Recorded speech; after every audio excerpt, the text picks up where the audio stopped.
When we finished Daxter, I started writing. So the initial ideas actually were very much based on something that I kind of grew up loving, history. I love history. I'm a huge history fan because history is filled with mystery.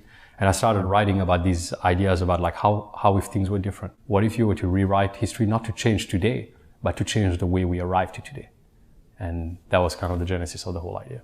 That came from like ideas back in the days before, 2000 BC, back in the time of Julius Caesar, Jerusalem. I started like writing all this stuff that kind of had a connective tissue throughout all of that. The game industry actually was very reliant, I think, in the majority on like fantasy, sci-fi and all that, and not sometimes what was grounded in reality. Funnily enough, when Assassin's Creed came off, it was kind of I had to put a break on a lot of things because I was writing this stuff, and as I saw the game come in, I'm like, okay, so that's a weird one. Now, how do I deal with that? Because of course, some of the ideas, it's removed from that, but some of the ideas and some of the settings were similar. That's mainly the thing. Like one of the ideas that I had written in one of the parts of the story was in Jerusalem during the Crusades. And when I saw Assassin's Creed, of course, the first reaction is, all right, that one's not going to work right now. Let's move on to something else. From the very beginning, it was such an amazing feeling to see the team react the way they did when we started working on this project. Just from the very first day, everybody had this sense of purpose and this sense of invigorating type of anticipation for what was gonna come. The idea for the Knights of the Round Table actually came from that same time period. I think the Middle Ages is filled, again, with a lot of mystery. The legend of Arthur is just it's an amazing one because it's been used in so many different ways. I've always loved that idea. Every single part of it, like the blade, the knights, what they stood for, all of that had a commonality that went beyond just that time. It could be basically something that would extend beyond just the time of Arthur, that it could extend beyond all the way through our days, basically. We take from everywhere. We take from history, we take from legend, we take from myths, lore, tales. It comes from everywhere, but it comes in as a whole. And I think as a very cohesive whole. And you want to talk about pitching this game to Sony, what that was like? Yeah, it was, this was back in 2010 when we approached them with it. So all these ideas were going around, the mechanics were going around. The very first pitch actually we had, it's basically a lot of concept work that we put into After Effects, and in After Effects we use it and we animate the concept work. It's like 2D animation. Showed it to Sony, and that literally is the only thing that we had to show for them to sign it. Sony was our first choice. We have always had good connections, around the industry and all that, but Sony was the partner that we've had for like 7 years. They were always ready to take a risk on creativity. I think that's why the partnership is so good. Vita had just come out, and of course, like the automatic thought in everybody's head is, PSP team, you've done great things, let's move on to Vita. And we looked at the Vita, we actually had some stuff running on it, and we were really impressed with it. But at the same time, we knew that although we were impressed with it as a team, as a common consciousness almost, like we wanted something else. The vision for the game really would have had to be compromised if I had tried to do it in previous generation. It would have been a different game. Yeah. But in this fashion, with the type of very cinematic centric and the type of simulation and dynamic stuff that we're trying to do, it just would have not been possible. It was not ready. So we never even tried. It was always, here's our pitch for a next generation title, a new IP. We just said like, look, this is our future. PS4 is coming out. We have expertise. We always had expertise on a single platform on PSP. We can move that kind of thought process onto a new platform. We know we can do something big. We got the IP for it, but we're not going to talk to you guys unless you guys are okay with us moving to something like that. We're jumping a generation, but that allows us to take a bunch of risks that otherwise we might not be able to take. We did some projects on the PS3, including the God of War Origins, but really we did not put the bulk of our effort into that generation. So we kind of get to skip. And we said, okay, we're going next gen, we're going to go next gen big time. And we really started with an attitude of the sky's the limit. We'll go and just do everything that we can dream of to make it as next gen, whatever that meant. That was a big question. What does it really mean? There is a very long process that goes on at the beginning of a development, especially with a new IP and a new game.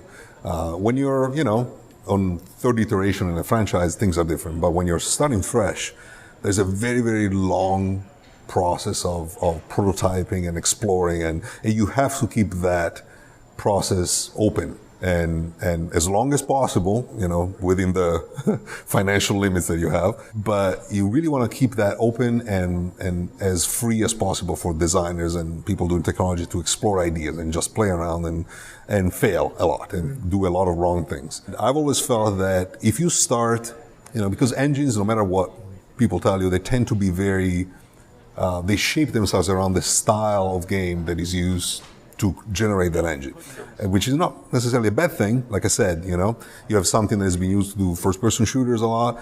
It's going to be really, really good at doing certain types of first-person shooters that have been done before. Now, you can do a lot with that. You can really revolutionize the art and all kind of other things. But you are working within somebody else's sandbox.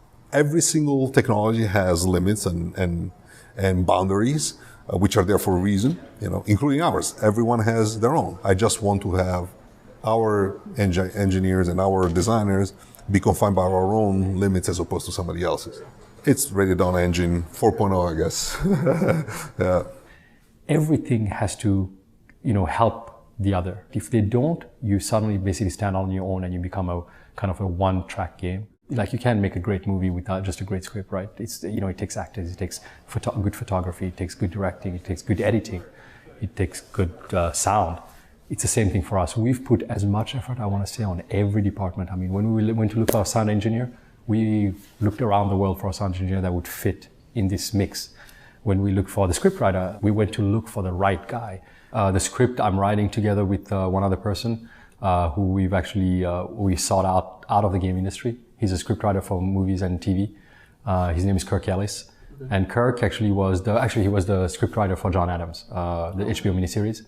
He won an Emmy for it. He's a great guy. I mean, he's an awesome guy to work with. And the funny thing about it is that he's not a game guy. And I think everybody would have expected us to go with a game scriptwriter. But my only request for a scriptwriter was I cannot have a game person be there because we can bring the game side of it.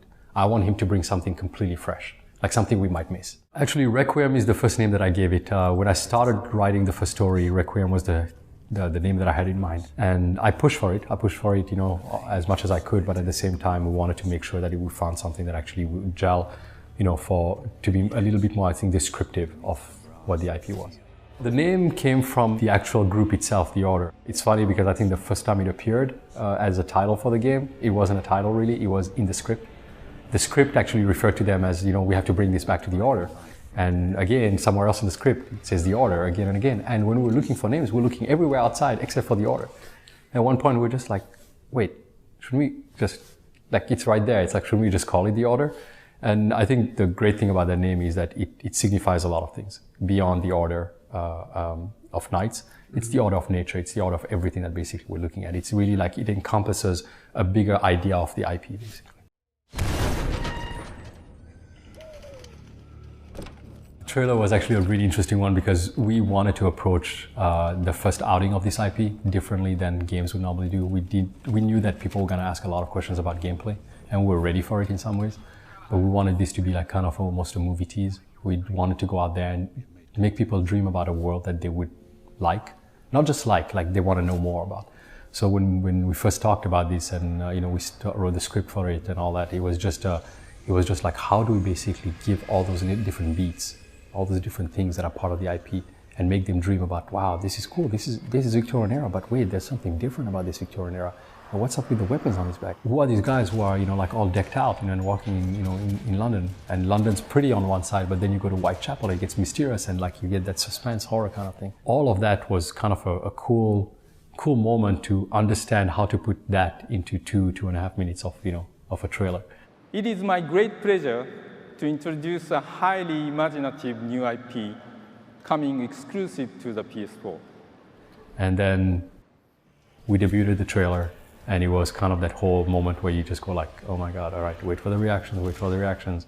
And the coolest thing was that one night, it was a Monday night, we were at the Sony press conference and we walk out.